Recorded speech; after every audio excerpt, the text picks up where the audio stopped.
Hey everybody, thank you for tuning in to another episode of Roger That with Roger Lopez. Today I have a very special guest. You may know him from season 2 of Westworld, episode 8. He was the Indian teenager with no lines in the back. You may know him from NCIS Los Angeles 200th episode. Yes, the 200th episode where he played the immigrant. Or you may know him from his many spots around town as a comedian. My special guest for today is yours truly, myself. Hey everybody, welcome to Roger That, where the host is always, if not most of the time, his own guest. Roger, how's your week today? Oh man, the week just started and it has been the nitty gritty. I hope everybody had a great weekend over this last weekend. I've been actually bunkering down over here in Northridge, if you're wondering what I've been up to. I've been just kicking it in my apartment in Northridge, if not just staying locally in Northridge so I don't have to waste too much money and or time heading into downtown LA or West Hollywood. I definitely might go to the comedy store tonight because the homie Victor Martinez is having his roast battle today against Kristin Stahlman. So if you got nothing going on, don't hesitate to shoot over to the roast battle. That'd be sweet. I'll probably be there around 10:30. This podcast will be out in the next hour after I finish speaking into my microphone. Roast battle's the shit, man. That's actually how I started going to the comedy store. Well, actually, let me be honest. The first time I went to the comedy store was 5 years ago. I was only 20 years old. Yeah, I was only 20, early 20. And they had one of these $5 shows in the belly room, and it was Jeff Ross headlining, Tony Hinchcliffe on the bill. I remember I saw Jerron Horton back then. He's a paid regular now. I remember I saw Jared Levin back then. He's a badass motherfucker. He was a badass motherfucker then. He's a badass motherfucker now. I saw that one chick, Sarah Masajabi, and she bombed, but that's beside the point. So that was a great fucking night of comedy that I went with my friend Chewy. We both had fake IDs. That was the first time I had ever been inside the comedy store. Went to the belly room, which was awesome as hell. And then from there, I started going to the Tuesday night roast battles. The first one I went to is very fortunate for me because that's the first day that I got to see George Perez in real life. I'm not sure if at that point I had known about him through the Church of What's Happening Now, Joe Diaz podcast or not, or maybe a few months after that I found out he was on the Church of What's Happening Now. But George Perez, he battled Sidney Castillo 5 years ago in the belly room for a roast battle. This was back in the days when comedians that were now it's all, let's say, open micers. If not, some very few of the comedians are somebody that can actually headline across the country.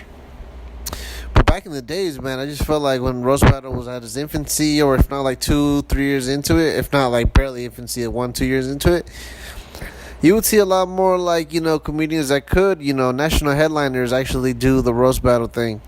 And that was cool, man. Roast battle has always been there for me to laugh because I've been going for 5 years now. I've been going to roast battle for 5 fucking years now. I've seen it go from basically its start to its peak to now. It's it's peaking right now because of the Alec Baldwin roast. A lot of the roast battle veterans have gotten their jokes on that roast, so it's at its peak. Everything has peaks and valleys, of course.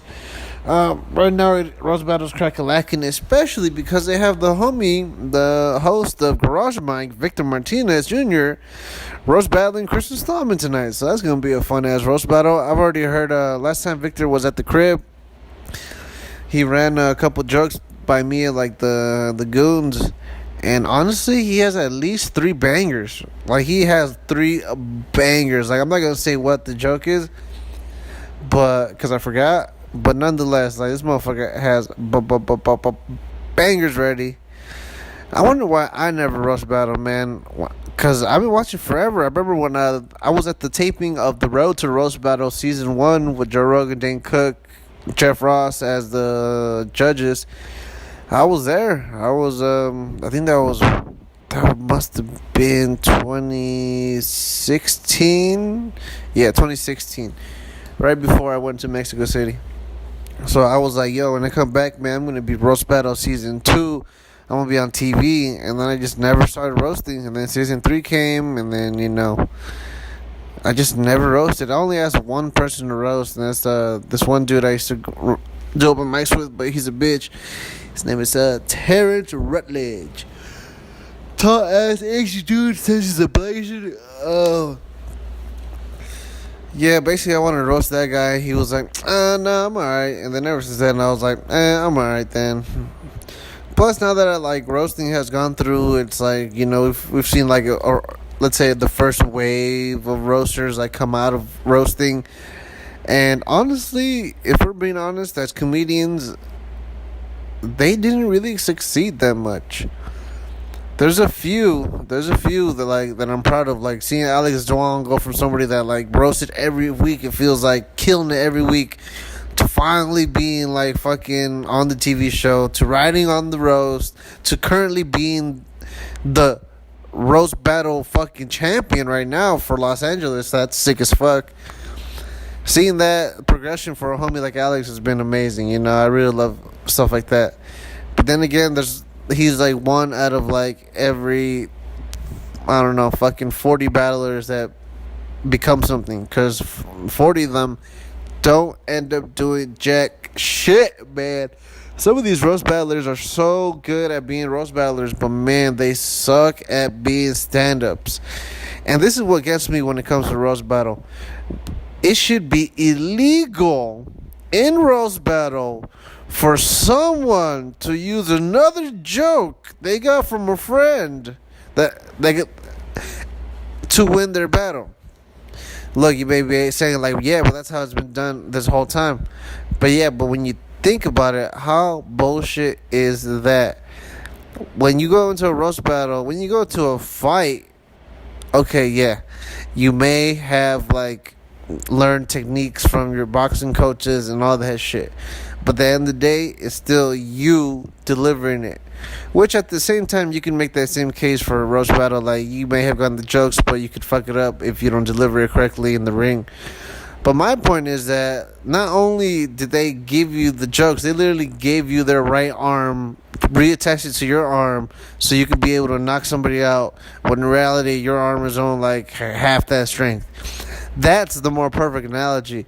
Because in boxing, the dude trains by himself. He's the one that does the training. He's working it out in the gym.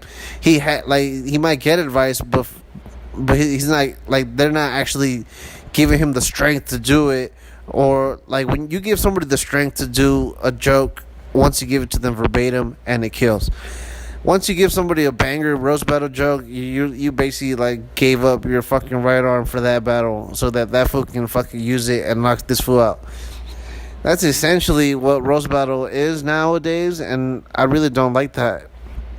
There's only a few comedians that I know that actually write their own roast battle jokes, and that's two of my homies for sure: Cesar Lizardo, Victor Martinez, Albert Escobedo. The three homies that do roast battle, they actually write their jokes and then they run it by us, which is the way you should honestly do it. Hey, I'm not saying you can't fucking get help from your friends. No, if you write your jokes, you should be able to talk to your homies, get some feedback, see if the jokes are going to be home runs or barely out of the park. Not hey man, we're 12 of us got together, here's 3 of the best fucking fighters jokes. Damn bro, you're basically got a whole staff writing team just for a fucking roast battle. So then when you think about it, it's then it wasn't even you really who's gonna win, even if you win. Because if you win, you win. But in the end of the day, did you really write those jokes that you can take those skills to the next battle? No, now you're depending on your homies to write more of your jokes. Hopefully you got some of their structure, or the way they wrote, by copying their structure in your head. But if not, you're basically fucked, man. And that's the thing about roast battle, man. All these roasters that are really good nowadays, majority of them have whole fucking writing teams that write their jokes, man. Like I'm not gonna say too much more, but there's it happens even in the roast battle TV show where like a bunch of the people on there will have writers for them. It's like, at what point are we gonna have these comedians, these roast battlers, take responsibility for their either great fucking joke or shitty fucking joke? If a motherfucker smacks that shit, slams it, kills it, we're like, damn, intelligent, funny, smart, right? But that wasn't his joke, so should we really be giving him all that credit and shit like that? Same thing goes with me for like music and shit. When a rap star has somebody like ghostwriters, I'm like, man, are you even a fucking musician, or are you just the fucking puppet that like they're putting like paper into the copy machine, shit like that, you know? Like, as far as I know, look, did Led Zeppelin steal a few songs? Yes, I heard the comparisons between the song that they stole and Stairway to Heaven and like two other songs. Yes, these motherfuckers did steal a few riffs. Yes. But for the majority, they wrote their own shit. And to me, it's feeling like the majority of these roast battlers are not writing their own shit. The majority of these like rappers like Drake are now writing their own shit. Like, I commend them for their people finding them great writers that fit their voice. I commend them for that. But then again, at what point as people being entertained are we gonna say like, hey man, fuck this dude because he's not putting in the work, and let's get some kid from the Bronx who's fucking spitting mad rhymes, just fucking put some dope tracks, some dope beats behind him, and let's fucking like, you know, really make this kid like shine, bro, instead of just having like, all right, this dude is like really like, he does really good in our like, what are those private control groups and shit like that, or control groups. He tests well for the control group, so we're just gonna keep him and make sure and just feed him like, you know, fucking like dope ass rap lines. It's not fucking right. It's what really gripes me about roast battle is that most of these people don't write their fucking jokes. And I bet if they did, they would have more success outside of roast battle, when in reality, I'll fucking put it on record right now, 70 to 80% of people that do roast battle are not good stand-ups. So if we got in this game to be stand-up comedians, tour the whole world as stand-up comedians, you shoot yourself in the foot by doing just roast battle, focusing solely on roast battle. Because there's people that will like go a whole week without doing any of their jokes, their material, just to shit on somebody else and focus their time on shitting on somebody else and see how the reactions they get could either make them better or make them worse. But the point is that these motherfuckers are cheating. I'm not gonna like shit talk too much because then I'm just sounding like a crazy asshole. But the point is that roast battle has been a staple for me to go to the Comedy Store for the past 5 fucking years. And it's been awesome, man. It's a great fucking show. I love watching it on Periscope because it's so convenient. Sometimes you're at the Comedy Store belly room and it is packed to the fucking gills in that bitch. When it's that packed, I'm just like, nah, fuck this, bro. I'd rather watch this shit on my Periscope, at the comfort of my Periscope. And quick tip, man, if you guys have activated the voice or the video recorder on your iPhones, it wouldn't be a bad idea to record like some of your favorite roast battles that you catch on the Periscope, because after 2 days of being on Periscope, they take it down, so you can never rewatch those roast battle episodes unless you're like friends with I don't know, someone like Jay Light or Mike Schmidt at the Comedy Store, who actually has all the archives of all the videos and shit that from like the whole 5 years, because literally recorded every single roast battle. So there's like, you could release whole fucking seasons on people just roasting each other. And that should be fucked up, man. Because some of the shit that people say to each other in roast battle, man, that shit cuts deep as fuck, man. That shit cuts so deep to Rafi May killed himself. Rest in peace, Rafi May. Rest in peace, Rafi. Or was I, though? So I've been out here bunkering down in Northridge. I'm probably going to be at the Comedy Store tonight, support the homie Victor Martinez.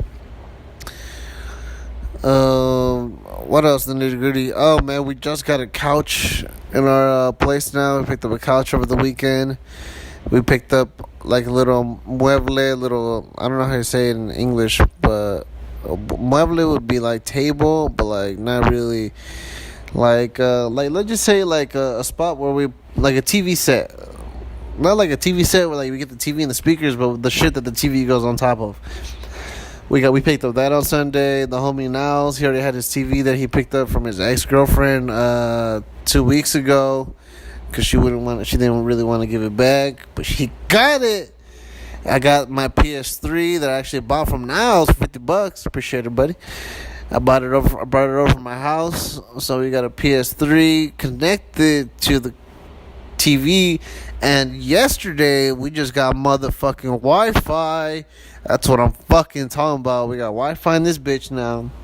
I have my Line 6 amp that we play music off of, which is the best, man. If we didn't have this Line 6 for the last like 2 weeks, this house would have been musicless. We probably wouldn't have any complaints from the landlord, but at least we're not musicless. We got a bunch of movies here at the crib now. I'm describing to you the crib because I'm so proud of what we have done in the last 3 weeks of moving in here. We have literally made this place into our home, man. It has become our home. It's super home because they're literally, I'm looking at the table next to the couch in our living room, and there are tortillas on the table. You know how fucking at home that is for me to have tortillas on the table? That's the shit, man. And guess what?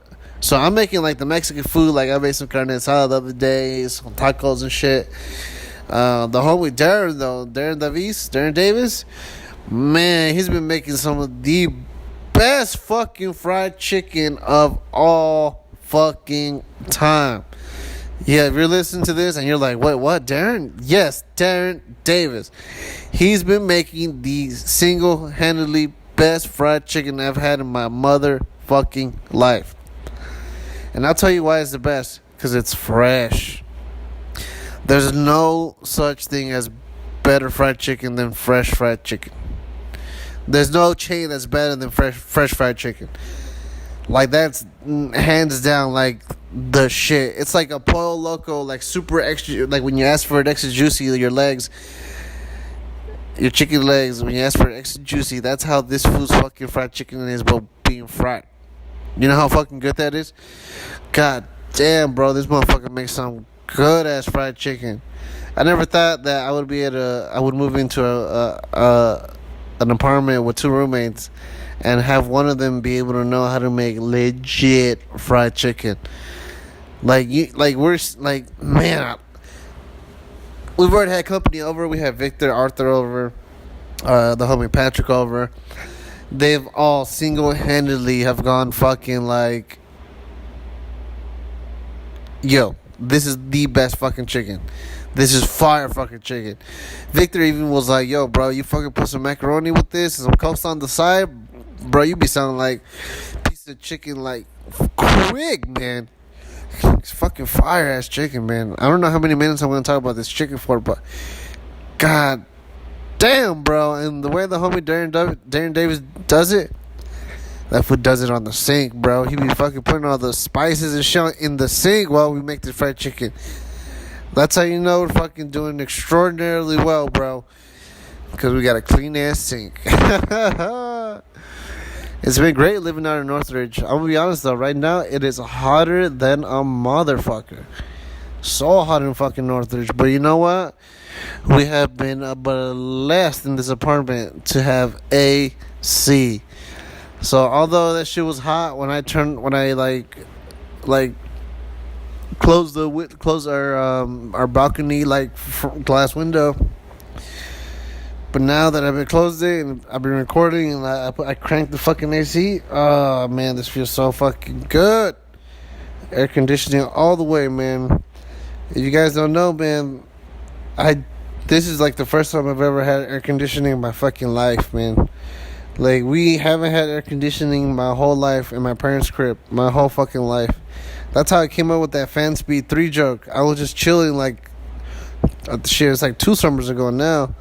2017 summer or 2018 summer, I was just chilling, having the fucking fan on me on fan speed 3, thinking like, man, this shit is hot. And then I started thinking back to like, You know how like the white dude I knew at the dry cleaners, the old white dude, he never like not being in AC.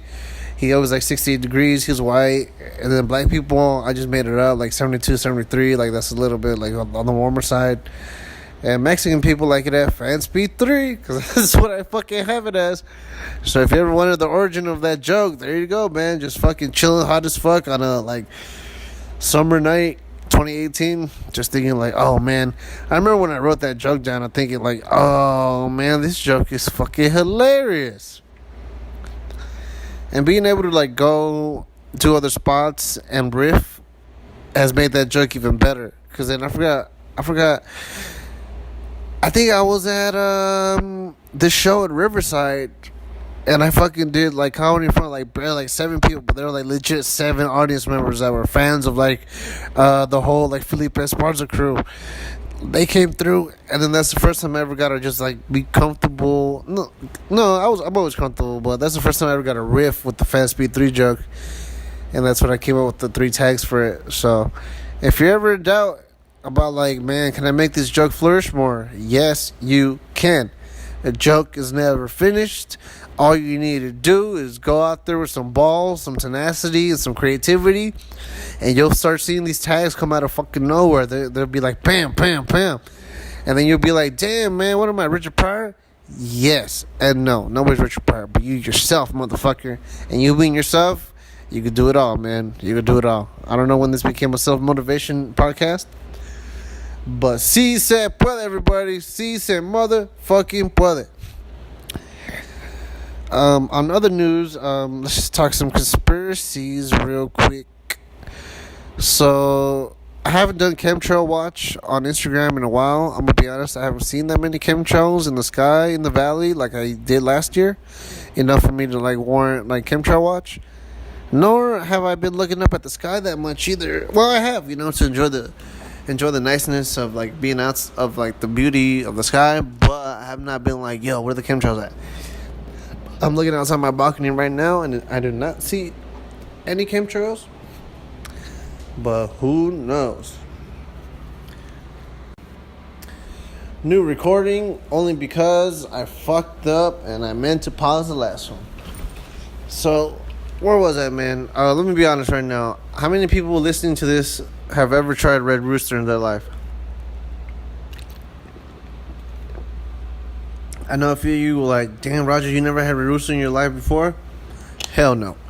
But after I had it 3 weeks ago, my first time, I've been putting this shit on everything, bro. Red Rooster is like the equivalent of my people's Tapatio. And let me tell you something about Tapatio now. This might blow some of your guys' mind. So Tapatio, the red hot sauce, the one with the fucking dude with the sombrero on it, that hot sauce, Tapatio, is not a Mexican hot sauce. I know, living in the United States, you would think like, oh wow, this is all you see all the Mexicans with this. This is for sure Mexican staple. It is not. It is a hot sauce that has been pressed on my peoples because of the senor on the bottle with the fucking sombrero. Because in reality, when you go to Mexico and you ask them like, hey, can I get some Tapatio? They'll literally look at you like you're fucking crazy. Literally, you might be like, nah, no way. What kind of sauce did they use out there then? Valentina sauce. If you ever see the fucking sauce and it has like the whole state of Mexico on it, that's the sauce they fucking use. If you say like, yo, can I get some Tapatio? Literally, they will look at you in weirdness because for one, Tapatio isn't even a Spanish word. Yeah. Whatever fucking English dude out here, he literally just made up a fucking random ass phrase. And he was like, I'm gonna put this shit on the bottle. But literally, go to fucking Mexico and ask these people, like, can I get some Tapatio sauce? They look at you like, what the fuck did you just say? What did you just ask for? Like, they're dumbfounded. Like, they don't understand what the fuck Tapatio sauce is. And I completely understand. Because they don't even fucking really sell it out in Mexico. Like, it's not a commodity how it is out here where you'll find it at every single fucking grocery store. Nah. You'll find it maybe at a Walmart in Mexico, but even that I highly doubt. There's a lot of stuff in like from America that we think are associated with Mexican culture, but in reality, it's not. Like nobody's fucking eating burritos in Mexico. Like there's not one fucking burrito stand that I have come across in Mexico City, the biggest fucking city in Mexico. There's no such thing as burritos, but you know what there is? The Mexican city people, they sure do love their hamburgers a la plancha, which basically means grilled hamburgers. Like for whatever reason, that is a commodity. I think as a Mexican people, we just like saying the word hamburger in Spanish. Hamburguesa. Hamburguesa. It sounds like a whole bunch of shit, man. If anything, it doesn't even sound Spanish to me. Hamburguesa. Man, that's una hamburguesa well, it would always be a fucking meat unless you wanted a chicken one. Then you'd be like de pollo. Yo, how many of you guys have tried that Popeye's chicken sandwich? I'll be honest, that Popeye's chicken sandwich was fire as fuck. But I'm gonna be honest twice now. Man, this new batch of chicken that Popeyes is getting, I swear to God, Chick-fil-A is gonna fuck with their shipment. I don't know for a fact, but I know whoever the fuck owns Chick-fil-A is like, man, fuck these Popeyes motherfuckers coming into our chicken sandwich game.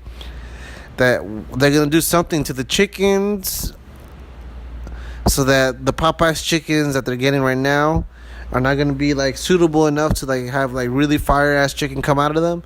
So it's gonna devalue the whole Popeyes chicken sandwich thing. So if you haven't had a Popeyes chicken sandwich already, I'm gonna be honest, I don't think it's gonna taste as good as the whole first batch they had, because that first batch they had, like, I'm sure they broke many laws because those chickens were huge as fuck, man. Each of those chickens had a breast that was like the size of like a whole human's head, like fucking huge. Like those chickens that they must have killed to get those breasts from the Popeyes chicken sandwiches. Those must have been like the chicken size of that Family Guy chicken that always like fights with Peter. It must have been. All I'm saying is that these chickens must have been fucking humongous if the chicken breast was that fucking big on my Popeyes chicken sandwich.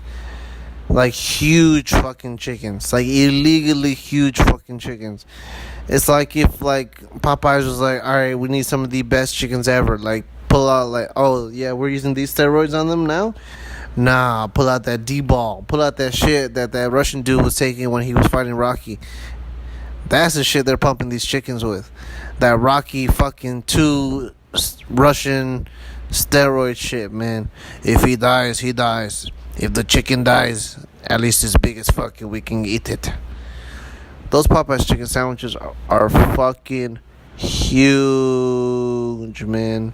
And I really, really believe, I hope I'm wrong, but I really believe this next shipment of chicken is not going to be as good, man. I don't know why. I just really feel like the first time was the nitty gritty.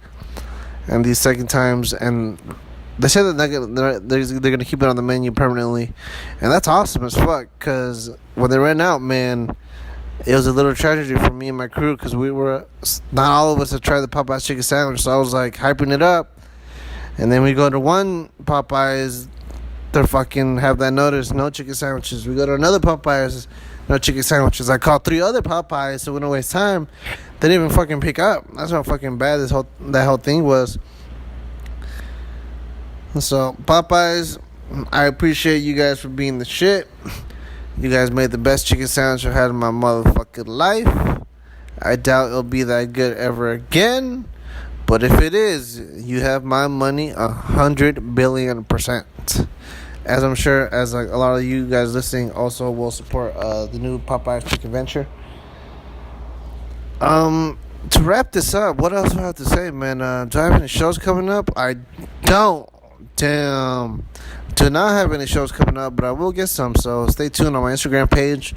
Follow me at Roger Lopez Comedy on all social medias, really. On Twitter, it's at Roger Lopez Comic. If you haven't already, I was on the What's Up Fool with Felipe Esparza. I was on his podcast 2 times last month. I was also on George Perez, the Church of What's Happening Now, last month. I have 2 more podcasts that I have in the works coming up that are pretty big, if you ask me. 2 big ones coming up. I'm not gonna drop anything, but you'll know when it comes out, which it should come out in the next 2 weeks. So stay tuned for some dope ass podcast that has me as a feature on it. I have this dope ass like metal riff that I've been perfecting. So expect the sick ass metal song from me soon, super soon. See me at a garage mic on Saturdays. See me at the Arsenal on Sundays. I was actually at the Arsenal on a Saturday night. Met up with the homie Caesar. I was there with Patrick and Darren Davis. And man, Caesar's the bee's knees, man. He's a great fucking bartender. Let me just put it at that. Great bartender. Makes tasty ass fucking strong drinks that are delicious. That are fucking straight up fucking delicious. The prices at the Arsenal are a little fucking pricey, but just go when the homie Caesar is pouring, and then it'll be not as bad. The Arsenal is located, well, motherfuckers, you guys can Google it. It's on Bundy and Pico. On Sunday, they have the best free open mic, even though it says it's not free, just to deter, super, super freeloaders, because, Caesar works there. He's trying to make the money, too, while also, respecting them and giving them money for having a mic ran there. And the cool part about the Arsenal is that it is one item minimum. Not really. You can still sign up without buying anything. But if you do buy something, they have a great selection of happy hour deals. You can get all kinds of good shit on happy hour. With that being said, follow my brothers at Channel 310 TV. The homie Arthur Hamilton has just dropped his special, which I was there for. And I actually was a fucking cinematographer, a videographer for that. I recorded some of the video. I was one of the 7 cameramen. We had 7 cameramen that night to record Arthur's special. You'll notice that my angle on Arthur's specials are the ones that illuminate the whole fucking stage, the people on the stage, the people in the front. It is the most backish shot in the whole special, so it really captures the whole room's atmosphere, vibe, energy. Watch Arthur's special, my homie comedian Arthur's special, Arthur Hamilton's debut comedy special, Shut Your Ass Up, on YouTube, on Channel 310's YouTube page. It's already got 500 views in less than a week, so please watch it if you haven't. Like it, subscribe to Channel 310. Hey, fuck it, subscribe to my shit too. I have some of my sets on my Roger Lopez YouTube page where I drop my podcast on. But please support the homie Arthur. Watch his special. Let's get his special up to 1,000 views in 2 weeks. I know we can do that. I know we can make his special really blow up.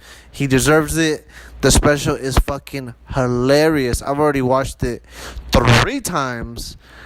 Once with Arthur and Eric at Eric's crib, once over here last week at my crib, and then 2 days after he dropped it, I was in my room just listening to the whole thing. Hilarious special. It was awesome to be in the room for. Arthur is one of the best comedians that I know in the world, and it's a fucking privilege to be able to call him my friend, colleague, and Goonsquad member. I love all my Goonsquad members. I love all the Goonsquad affiliate members, the honorary members. You know who you are. Basically, anybody that listens to this, to me, you're a Goonsquad honorary member. I fuck with you guys heavily. Thank you guys for listening. Have a great week. And if you guys want to hang out, just DM me at Roger Lopez Comedy. I'll see you guys soon.